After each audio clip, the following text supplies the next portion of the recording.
Hello friends, welcome to my channel.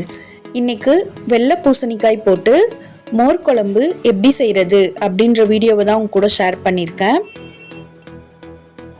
நான் இப்போ தான் ஃபஸ்ட் டைம் ட்ரை பண்ணேன். நீங்களும் வீட்டில் செஞ்சு பாருங்கள். இப்போ வாங்க எப்படி பண்ணுறதுன்னு வீடியோவில் பார்க்கலாம்.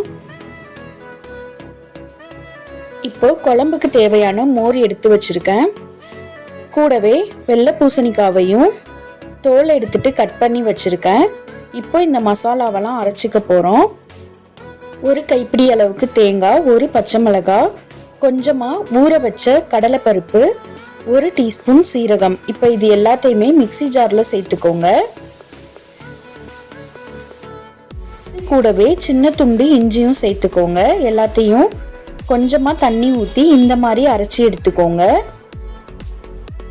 இப்போ செய்ய ஆரம்பிக்கலாம். கடாய் நல்லா சூடானதும் அரை டீஸ்பூன் ஆயில் சேர்த்துக்கோங்க. ஆயில் நல்லா சூடானதுக்கப்புறம் கட் பண்ணி வச்சிருக்க வெள்ளை பூசணிக்காவை இதில் சேர்த்து நல்லா இந்த மாதிரி வதக்கி விடுங்க.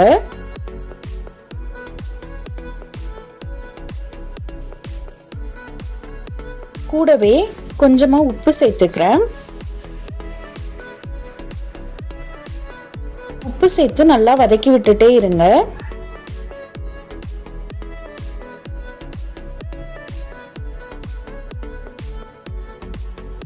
இப்போ இதில் கொஞ்சமாக மஞ்சள் தூள் சேர்த்துக்கலாம்.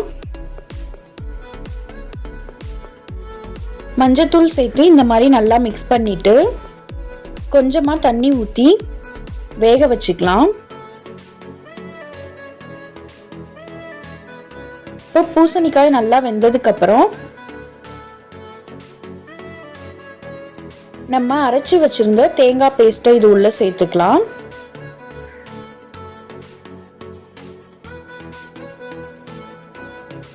இது கூடவே கொஞ்சமாக தண்ணி சேர்த்து நல்லா மிக்ஸ் பண்ணி விட்டுருங்க.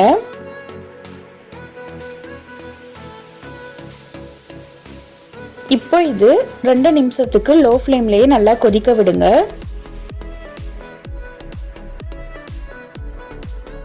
இந்த மாதிரி நல்லா கொதிக்க ஆரம்பிச்சதுக்கப்புறம் இது கூட குழம்புக்கு தேவையான அளவு உப்பு சேர்த்துக்கோங்க. உப்பு சேர்த்துட்டு இந்த மாதிரி நல்லா மிக்ஸ் பண்ணி விட்டுருங்க.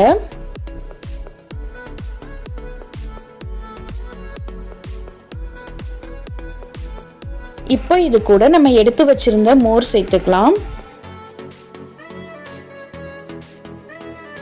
மோர் சேர்த்து நல்லா இந்த மாதிரி மிக்ஸ் பண்ணி விட்டுருங்க.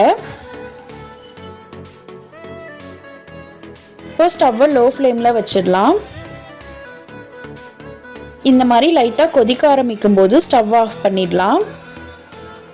இப்போ குழம்பு தாளிச்சிக்கலாம்.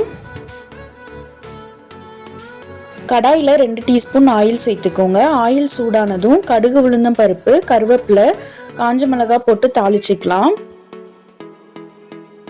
இது கூடவே கொஞ்சமாக பெருங்காயத்தூளும் சேர்த்துக்கிறேன். இப்போ இந்த தாளிச்சதை நம்ம ரெடி பண்ணி வச்சிருக்க மோர் குழம்புல சேர்த்துக்கலாம். அவ்வளோதான், ரொம்பவே ஈஸியாக 10லேருந்து 15 நிமிஷத்தில் மோர் குழம்பு ரெடி ஆயிடுச்சு. நீங்களும் வீட்டில் செஞ்சு பார்த்துட்டு டேஸ்ட் எப்படி இருந்ததுன்னு கமெண்ட்ஸில் சொல்லுங்கள். நான் போடுற வீடியோஸ் பிடிச்சிருந்தா லைக் பண்ணுங்கள், ஷேர் பண்ணுங்கள், கமெண்ட் பண்ணுங்கள். தேங்க்யூ.